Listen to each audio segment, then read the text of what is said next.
Scusi, buon uomo? Mi sa dire l'ora, per favore? Le 5:35. Ma è sicuro?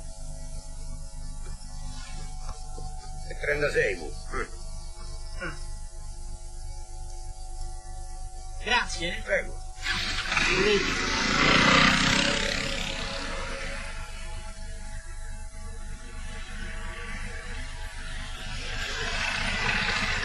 Ha mangiato il ciuchino, eh? No? Senta, mi sa dire che ore sono adesso? Ancora.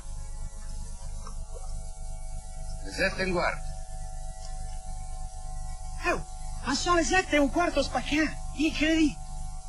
Ma lei come fa a leggere l'ora nelle palle del ciuchino, scusi? No, io le alzo. Sotto c'è il campanile, vedi? Già vedi? 7:15.